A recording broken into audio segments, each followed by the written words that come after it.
Welcome to the Dumpster Fire Project. Erik, when we started this back in, March, I don't think we knew that the word dumpster fire was going to be used so much, and I have seen it everywhere for the year 2020 now.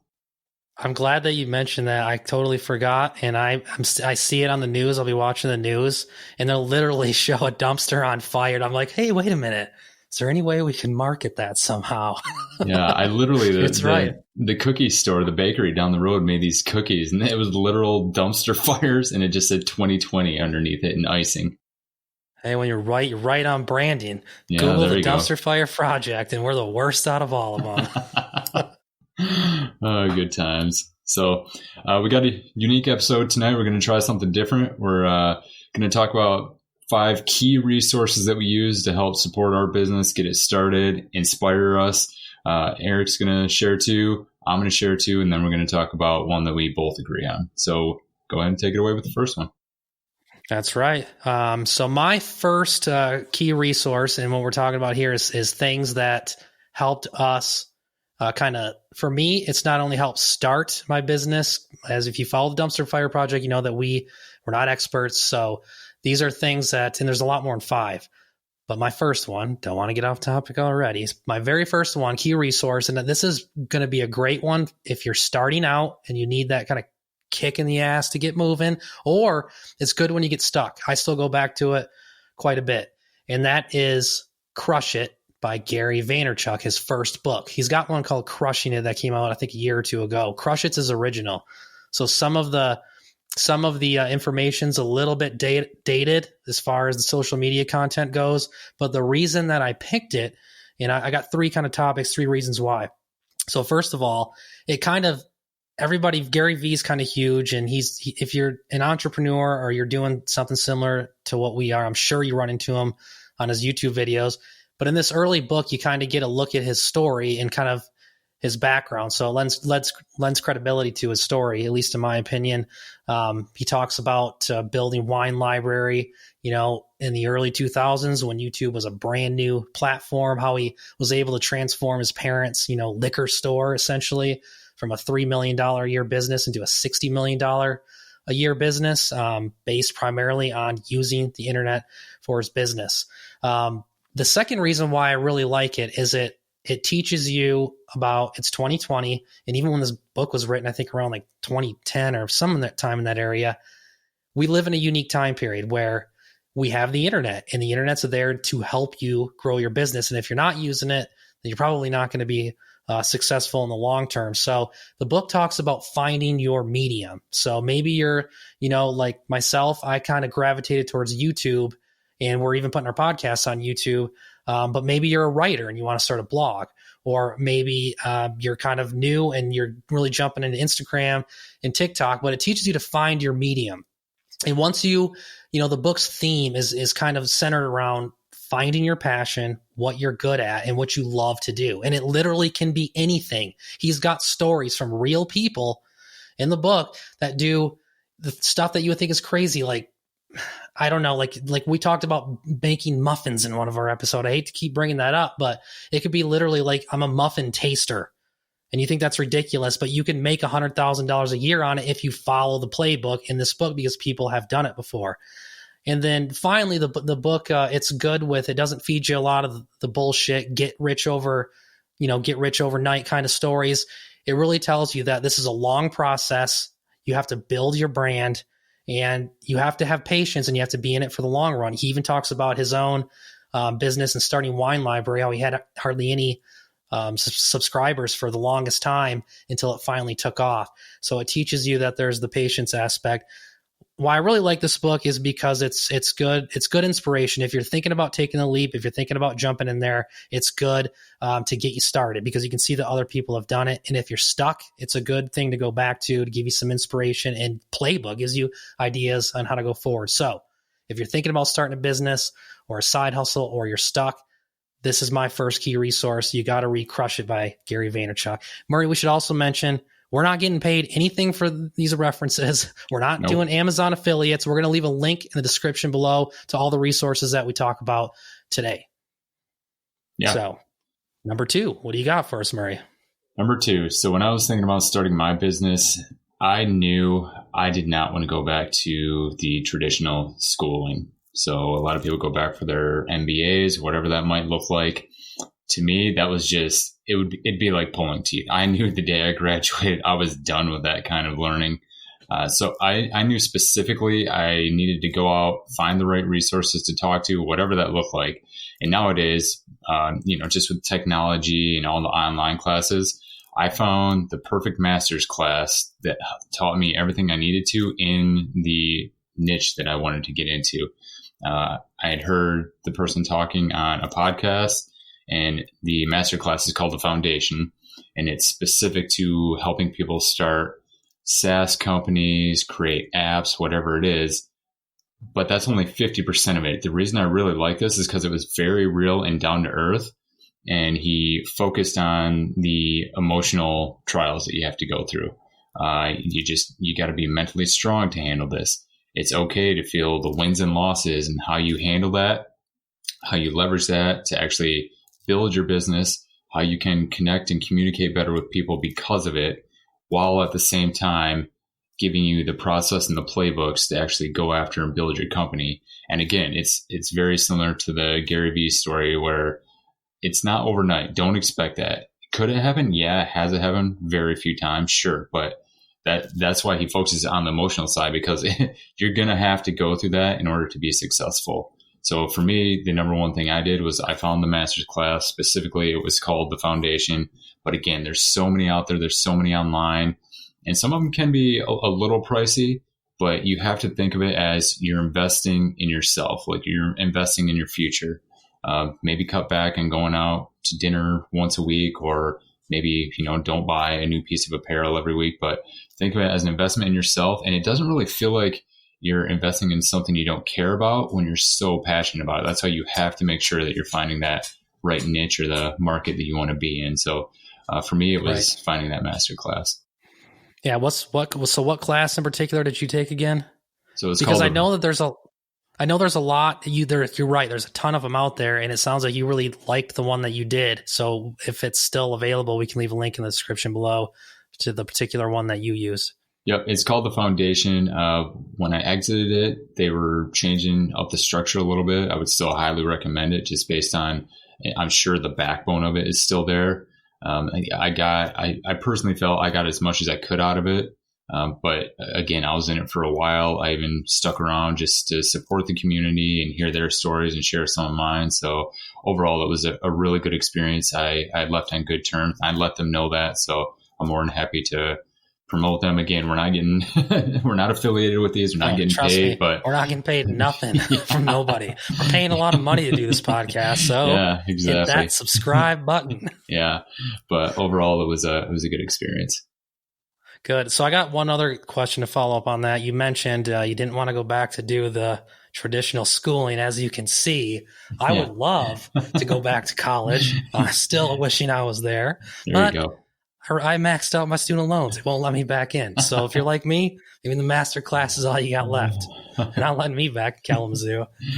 True. Yeah. And I mean, if you're actually looking at it as, an ROI, or return on investment, it was so much more cheaper. I can't even describe how much cheaper it was to do this. And I learned so much more, and I was so passionate about it. I enjoyed every second of it. It really helped me feel inspired. Me feel like I was just going in the right direction. It was amazing. Yeah. In all seriousness too, in my line of work as an attorney, we get a lot of young interns, and I have to be careful. I don't want to scare them away, but I try to explain to them that you don't have to go to college in 2020. It's like, I think the racket's almost up here on the college thing. I have a family member, for example, who didn't go to college and makes as much money as I do as an attorney who paid a ton of money to go to freaking law school. You don't have to. There's other options out there. You found one. Yeah. And again, I still went to the traditional schooling. I got my degree doing something else as a day job. But yeah, there's other opportunities. And it's interesting. I try not to overstep my boundaries with some of the younger kids that I talk to, especially when I go to the graduation parties. But when they ask me, I'm very honest. And I was like, there's plenty of options. College doesn't have to be it. but just make Yeah. sure you have a plan and that you're committed to it. That's the only ask. Yeah, it's good advice. It's good advice. Yeah, I always tell them too to make sure if you're going to go to college, you got to have an idea of what you want to go into. Don't waste money like I did on guitar class and singing lessons that obviously didn't work. I forgot about that. That's awesome. Yep. So with that said, we'll get to key resource number 3, which is my pick. And for my number 3, what I would call a key resource, this kind of builds on the Gary Vaynerchuk book, where we learned that how important it is to use social media and use the internet to build your brand and grow your business. So what are you going to do if you're not computer savvy and maybe you don't know much about video? Or if you're like me, I've been out of it for so long, I'm on Amazon looking for like Sony, like VHS cameras. Like, the hell am I going to find this camera? So I found a channel, and I think this is a really good resource, again, if you're just starting out and also throughout the process. And that is Think Media, which is by Sean Cannell and his team there. They have about 1.35 million subscribers. Last checked at the time of recording this podcast, 735 videos available. Very high quality content. It varies from very basic entry level stuff all the way up to like some expert stuff on how to kind of learn the algorithms with YouTube. For me, the reason that I picked this is because when I got into this, I'd been out of the computer stuff for so long that everything had changed. And when I found the Think Media channel, I mean, they literally had a video called How to Start a YouTube Channel in 2019 or 2018, whenever I started it. And just by watching that easy to digest step-by-step video, and he left links in the description, I was able to find my camera that I needed. I was able to find the video editing software. I was able to learn the strategy and the how-to in like a 15-minute video. And like I said, 735 videos. And it's not just YouTube. It goes into other stuff as you grow. But if you're just starting out and you want to promote your business and you don't know where to start with YouTube, check out the Think Media channel, because he covers a lot of that stuff on there. And as I mentioned, my experience has been great watching that channel, because they have so much free content that's available that I haven't had to go to his master classes, which he offers. So that was kind of what I was going to follow up with, is if you like the content that's available. I've never used his master classes, or he mentions them on the video, but there's so much free content and so much valuable content that all you really need to do to get started is go to that channel and just look for some of the videos. I think I checked earlier today, when you actually click on like their, whatever the version is of the YouTube home screen, you can see how much I remembered about all this stuff. It's like the first video that pops up is basically like how to start a YouTube channel, and you can do it cheaper than you think. I mean, you can get an affordable camera, and like the lighting that I'm using in here, was like $40-$50 on Amazon. This is a very cheap boom arm. The expensive stuff was stuff that came later. But when I first started, it was basically the Blue Snowball mic, cheap lighting, cheap camera, which I'm still using right now. But I go back to that channel when I'm looking at upgrading to another camera and upgrade my videos and stuff. So I highly recommend, first of all, that you find your medium. And if YouTube is that medium, and again, they talk about other ways to grow your business through social media, that's a great resource. That's totally free. It's called Think Media. Leave a link in the description below. Highly recommend checking that out. Awesome. So did you specifically set out and just do a Google search for, how to do a podcast, how to set up a YouTube, or how did you get to the point where you discovered that YouTube good question. channel? It's a good question. When I was first starting out with the side hustle, it's evolved into what it is now with the law enforcement prosecutor training.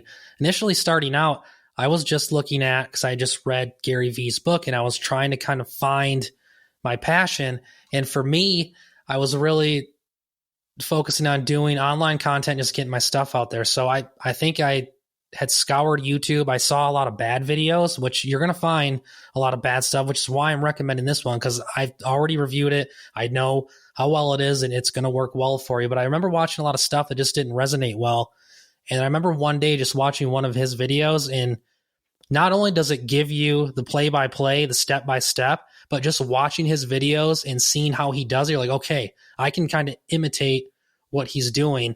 And just watching those videos really resonated. And I've been following their content ever since. And he's got a great story about if you go back and watch some of the early videos, like where he was in a situation like us, where he left a job to pursue doing this full time. And there's some videos where he talks about how scary that was and how he got through it. And now it seems that they're doing very well.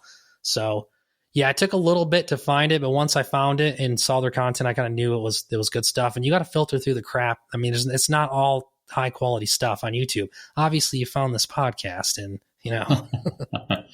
Yeah. No, to that point, I mean, I just mentioned this master's class. I had listened to, I want to say at least 50 plus podcasts, just randomly going through. I finally found a podcast that I liked. And then I started listening into those episodes. And that's where I got probably 25 episodes in before I even came across this guy talking about his master's class. So you do have to just keep going after it till something resonates with you. And it might take you a little while. Like you said, for me, it wasn't necessarily crap. I was learning stuff, but yeah, there's good and bad out there, and you're going to have to go through it all until you discover something that works for you. So just be patient. Right. And it's amazing how much free resources there are on the internet. I mean, if you look at the Think Media channel, I'm sure they're making money off of affiliate programs by leaving the link in the description below. So not only do they have really high quality free content, but it's the incentive for them to make money off of it by reviewing the stuff. There's just so much free stuff out there that if you want to start a business, don't get bogged down. I had fears of stuff. I'm sure you did. Like, how the hell am I going to pay for all this? I'm going to have to hire a videographer. I'm going to have to hire a graphics design team. No, you can do a lot of this stuff for free if you're willing to put in, the work and the sweat equity of sitting down and watching these videos, just figuring out how to do it yourself. Yeah. And a lot of these videos and podcasts that we're mentioning now, they'll step you through how to build that model. Take those small steps at first, and it won't seem as scary. They teach you how to do it, without investing everything you have. Just start small, prove the theory, prove the concepts, and just slowly build from there. So it's interesting. It's almost like they're talking about how to do exactly what how they got to where they are. So it's good. Right. Yeah. Yeah. And that's kind of the idea that when we talked about starting our podcast, that was kind of the idea also, is even if it sucks, we're going to document our journey. And then maybe someday looking back on this, it'll be really valuable, 10 years down the road, if I don't go bankrupt on all this equipment that I bought. Yeah. And it's all fresh right now. A lot of people out there look back once they've already reached some level of success. We just wanted to do it here and now. Yes. Nice. Okay. Good. All right. So what you got, Murray? Key resource number 4 for me is a book. I'll start this by saying I always enjoyed reading, but I never really read self-help or business books until I started looking into my own company. And then once I did that, I was able to find the strategic areas that I wanted to focus on. And so I started reading a lot more, and I learned that every time I was reading a book that I would mark a page, bend the corner of the page or whatever, so I could go back to it. So that way I wouldn't have to reread the book. Personally, I'm just a little bit of a slower reader. Not that I can't read, but I absorb every word. Some people speed read and do all that. Somehow, some way, I dive fully into the book. So I'm absorbing everything and taking my time. So what I like to do is I'll bend the pages so I can go back to any key points in that book. So that way I don't have to reread the entire thing, but I can just flip through and find another 10 or 20 points real quick before I go and do something. So one of the key books was called Reinvent Yourself. And I apologize if I butcher your name, but it's James Altucher. And the book is really good because it gives so many talking points, but it's from a ton of famous people out there. So it's not just one point that he sticks to and runs through the entire book. It's all based around just businesses and learning lessons, but there's so many different famous people that he went and talked to. And he even talks about how it was a struggle to even get in a room with some of these people, and how that experience went during it. But not every little story had something that I resonated with, but he had talked to so many people that there was enough in there for me. I was just like, wow, there's so many different unique viewpoints and yet they all apply to what I'm doing or help me in somehow, some way. So it felt like a bunch of mini books inside of a book. And you could really resonate with some of them because you knew the famous people, or somehow, some way you even knew their backstories a little bit. So even the one little story he discusses in there, you really understood or almost felt what they were going through and could connect to it. So for me, that it was cool because there were there were so many learning lessons inside of one book. Yeah, sometimes those are easier to read when you could. That way, it's not like like reading a fiction book where you just leave off, pick it up, leave off. Because a lot of times you can go back. I know what you're saying. I use sticky notes. One of my mindfulness books up here by John Kabat-Zinn. We had a hard time picking our key resources. That one almost made the list, and it probably will when we do another episode like this. But at one point, I had like 100 sticky notes in there. Like every page, I'm like, oh, we gotta mark that one. Gotta mark that one. So I know what you're saying, and sometimes those are a little bit easier to follow because you can just kind of pick and choose and go through, read a little bit, call it a night, and then it's a lesson that you can take for the day. So I know what you're talking about there. And now that I'm talking about it, probably one of the reasons I like that book so much is exactly that. They were such short stories.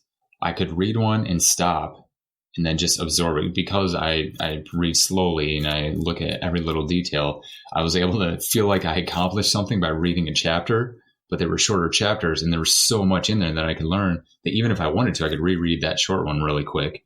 But I could then just set the book down, felt like I accomplished something by reading a chapter, and then just sit or focus on that for the next day or two and really remember and apply what I learned. That's the best thing is if I can learn something real quick and then try and apply it in the next day or two, I try and do that before I move on to something else, because once I apply it, then it really sticks. Yeah. And I don't know about you, but for me, I used to read a lot when I was younger, but up until about 2 years ago, that's my entire collection right there. And I just started building that 2 years ago. Once I started doing this business thing, I kind of got back in to books again. Gary V's book's one of the first ones I read. So for me, it'd been a long time. And I rediscovered how much I liked it. And it was because of getting involved with doing the side hustle and trying to get this information. I know you're more into books than me, so you probably had been, but I had been reading books, which is probably why I'm not smart as you, Murray. No, it's not that at all, because college broke me. I mean, just always being inside of textbooks, I didn't read a lick for fun during college, and even I didn't afterwards, read a lick in college. Period. But that might be a problem. But yeah, that was a lot of things. Sodas, that is. But yeah, that was I got back into it for fun or just for pleasure reading. Probably 5, maybe even 7 years after college. And then I was reading some of the classics, some of the greats, and it's because I was working on my own book at the time. And then slowly, as I started transitioning into this entrepreneurship, I really started looking at self-help books. They call them self-help.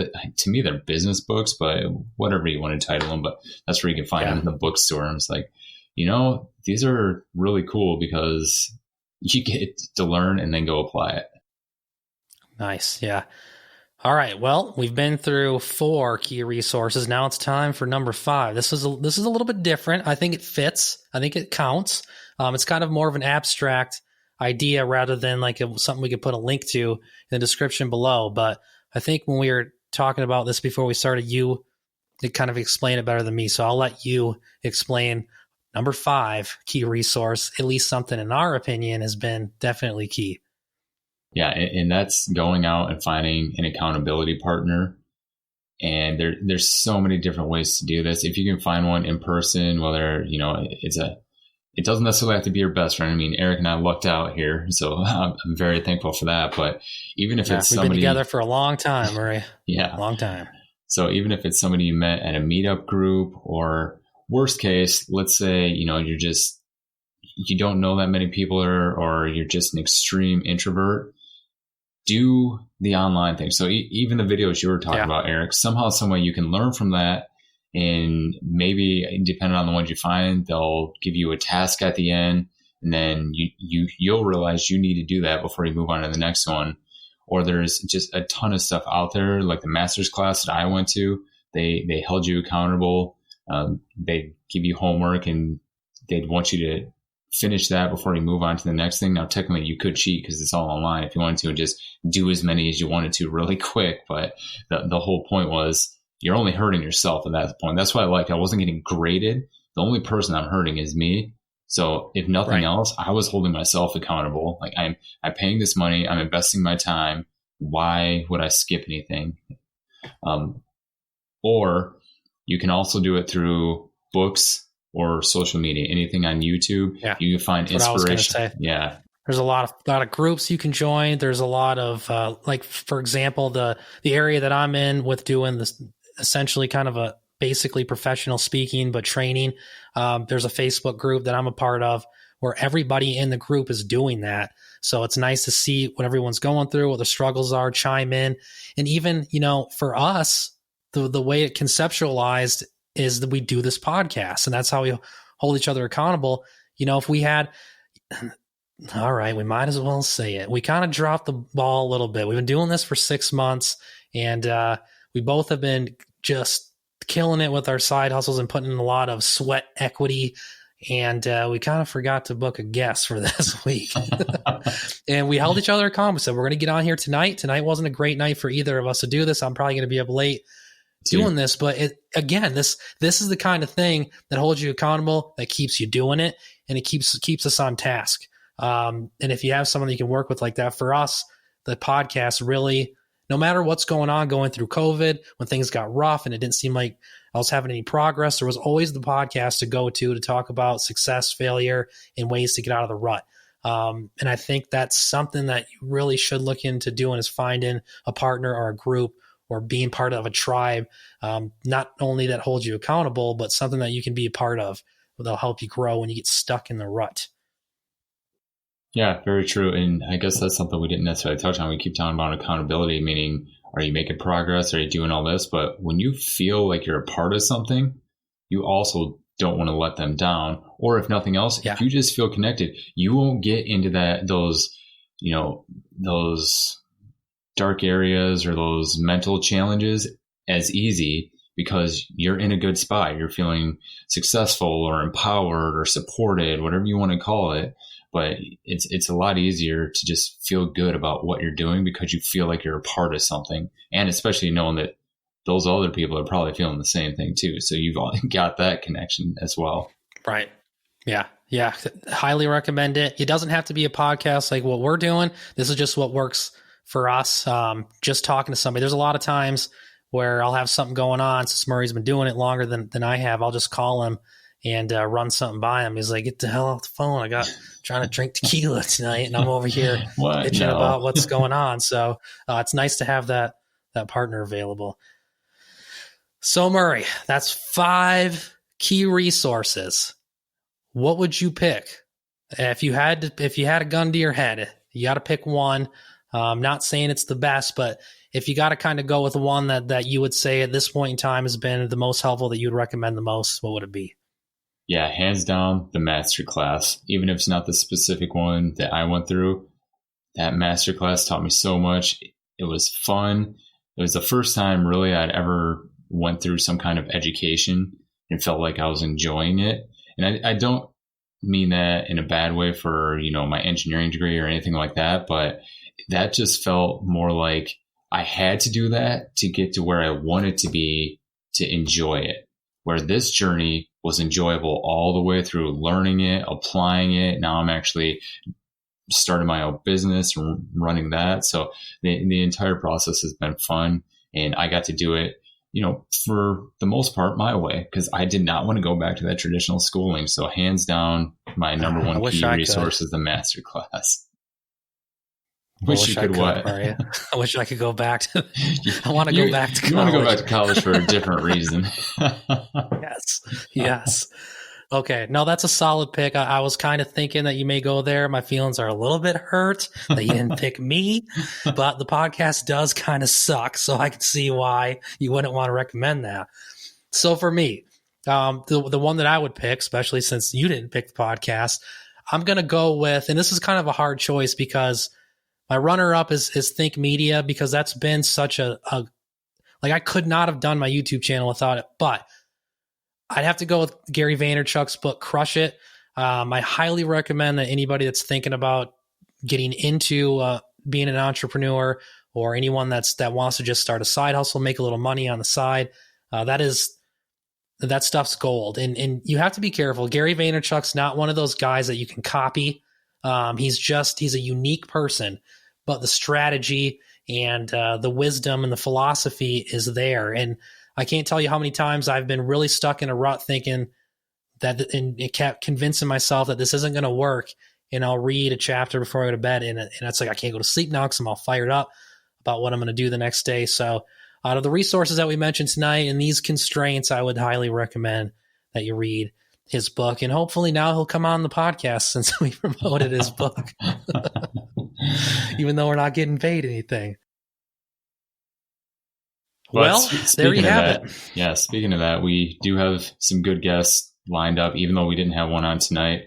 We do have some booked. They're just further out due to some scheduling challenges, but right. Definitely. And we should tuned. also mention too, because this is talking about holding each other accountable. We had an episode not too long ago where we talked about wanting to go outside our comfort zone, and kind of like you mentioned that book, getting in with famous people. We're trying to go out and get more qualified guests. Because what do we do? Tonight, we gave you 5 key resources for 2 dipshits that don't know what the hell they're doing. They're filming a podcast with a bunch of ham radios in the background in their bedroom. So we're trying to go out and get the people to teach us and to hopefully share it with the listeners. And we have a couple of good ones lined up, and we're getting a conversation going with some other folks too. So you're right. I can't wait for a couple of these ones that we have coming in. I can't believe they said yes. Yeah. It'll be good. So stick around. All right. So there you have it. 5 key resources. The links to those resources are available in the description below. Hey, we cut it short tonight, Murray. We kept everybody happy. You don't got to listen to us for an hour tonight. We kept it around 30 minutes. So thanks a lot, everybody. Appreciate it. We will see you next time. Bye.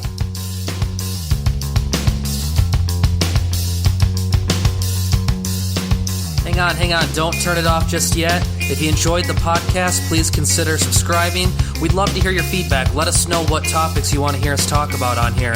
As always, you can find me at tacticalattorney.com. You can find Murray at fullvolumesolutions.com. Appreciate it, everybody. Stay safe. We'll see you next time.